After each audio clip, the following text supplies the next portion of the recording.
l'Afrique et le monde constatent avec beaucoup d'amertume que la situation qui prévaut en ce moment à Ouagadougou découle des conséquences d'une révolution inachevée parce que ceux qui l'ont concocté cette révolution n'ont pas pu aller jusqu'au bout, comme c'est dans le cas de la Libye, de la Tunisie, même du Mali et de la République centrafricaine.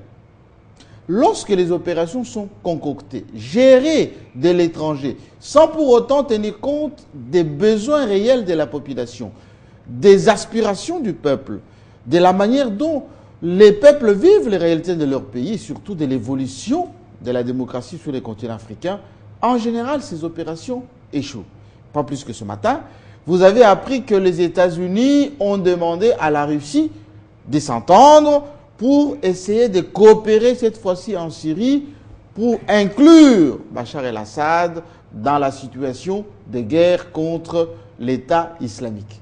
Pourquoi? Parce que l'échec de l'Irak, l'échec de l'Afghanistan et l'échec en Syrie démontrent à suffisance que lorsque on concocte des opérations de l'étranger et qu'on ne tienne pas compte des réalités locales, ça échoue à chaque fois.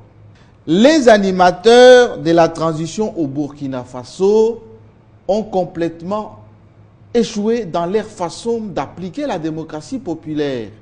Les groupes de ceux qui étaient avec Compaoré, notamment dans la gestion du pays pendant plus de 30 ans, à la dernière minute, sans pour autant faire les débats dans les institutions, notamment le Parlement, ils ont commencé à professer ce qu'on appelle la culture, une campagne d'intention à Compaoré, éventuellement par rapport au changement de la Constitution. Il aurait fallu qu'ils aillent jusqu'au bout dans les débats, dans leurs institutions, pour voir s'il y avait une volonté ferme de changer la Constitution par Compaoré.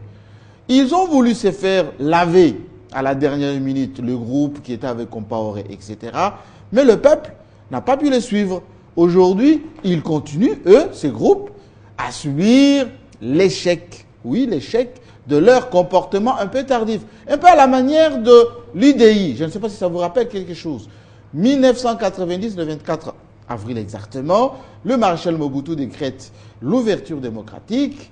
Un groupe de ceux qui ont géré les Zaïre de l'époque avec lui, pendant plus de 30 ans, ils se réveillent, ils se disent, non, nous, on est maintenant des indépendants, démocrates, etc. Et nous allons maintenant nous placer en dehors du mouvement populaire de la Révolution, pensant une petite blanchisserie de la dernière heure.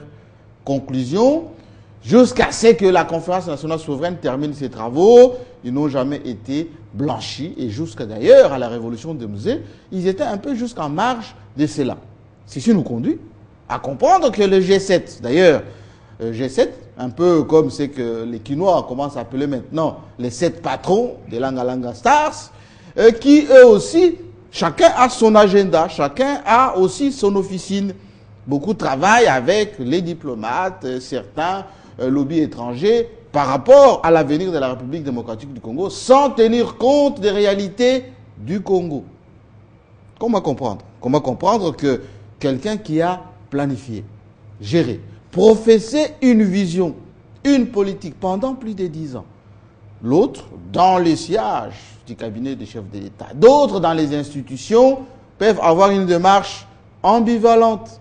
Le matin, une démarche, le soir, une autre. Il faut faire des débats dans les institutions. Lorsque vous avez des députés, vous êtes ministre, vous êtes dans des plateformes politiques, il faut des débats. Ces débats doivent se dérouler pour permettre aux uns et aux autres de donner leur point de vue. Mais pas jeter des anathèmes et surtout avancer des positions qui ne sont pas en quelque sorte avérées. Aujourd'hui, beaucoup pensent que la plateforme en devenir, c'est plus pour aller à la table du dialogue national. Parce que, pensait-il, lorsqu'ils étaient dans la majorité présidentielle, ils étaient un peu à l'étroit pour aller encore un peu dégrainer quelques postes à l'issue du dialogue national. Donc, conclusion, le peuple a un peu de l'amertume pour voir ce qu'ils étaient, certains au Parlement et d'autres dans les institutions, n'étaient pas surtout pour les intérêts. Qu'est-ce qu'il faut faire dans les cas d'espèce? C'est ça la leçon de Ouagadougou. L'armée, qui est un peu, je dirais, le bras séculier d'une république, doit être souvent, en quelque sorte, le peu qui protège la nation, l'ensemble de la nation.